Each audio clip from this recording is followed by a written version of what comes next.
Bueno, muy buenos días. Mi nombre es Miguel Casalins y el día de hoy voy a explicar, grosso modo, el funcionamiento del microscopio de efecto túnel para la clase de fabricación de biosensores y microsistemas. Entonces, inicialmente voy a mostrar una imagen de cómo luce un microscopio de efecto túnel en la vida real. Mm, es este.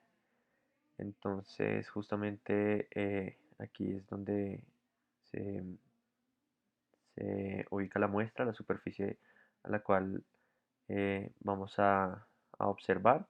En esencia, pues, ¿en qué consiste este microscopio de efecto túnel? Consiste en una punta metálica muy delgada, a la cual le es aplicada una diferencia de potencial, un voltaje, y esta punta tiene un propósito de acercarse lo suficiente a la superficie que vamos a medir o de la cual queremos información.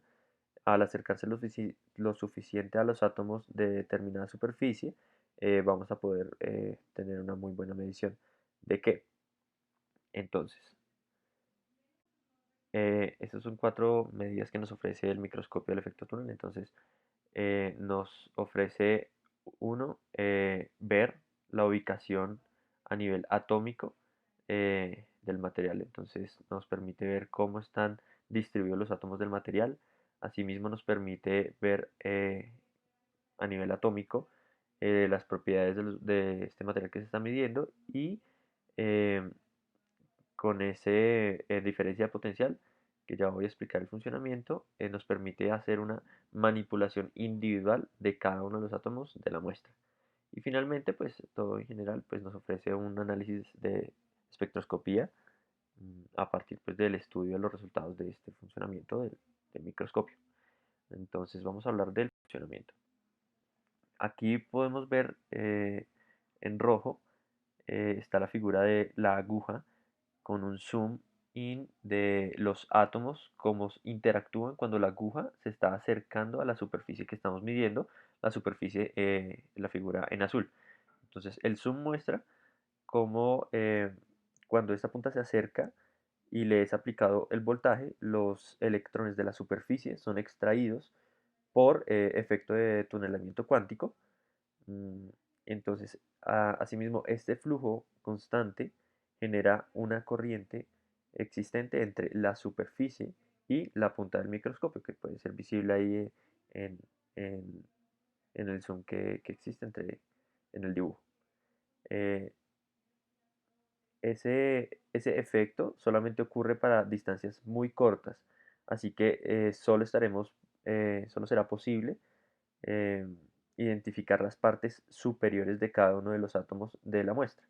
Entonces, de esta forma se puede determinar la posición de cada átomo a partir de la conducción de corriente obtenida y la posición de la aguja en el momento de esa conducción.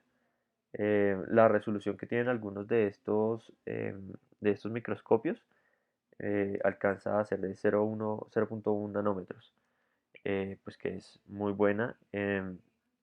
Asimismo vemos que la, la conducción que conseguimos, es decir, la corriente que se consigue, es amplificada pues antes del escaneo para tener una mejor claridad. Entonces, aquí podemos ver cómo es la interacción de la punta, que es prácticamente una aguja a nivel atómico, eh, y esa aguja se acerca a la superficie. Entonces, entre más cerca esté, puede generar una mejor o peor, si está más lejos, conducción. Entonces, así es que se calibra el microscopio de efecto túnel. Asimismo, podemos ver el efecto de diferentes propiedades físicas si hacemos un barrido entre voltaje versus intensidad, no manteniendo el voltaje constante como lo veníamos hablando, sino modificando el voltaje y asimismo eh, viendo cómo es modificada la intensidad, no haciendo un barrido dentro de los diferentes átomos, sino ese barrido para cada uno de los átomos. Esto nos ofrece una visualización pues, de las propiedades físicas de ese material. Y finalmente también vamos a tener la posibilidad de una manipulación a nivel atómico de esta muestra del material eh, que estamos analizando, este material metálico.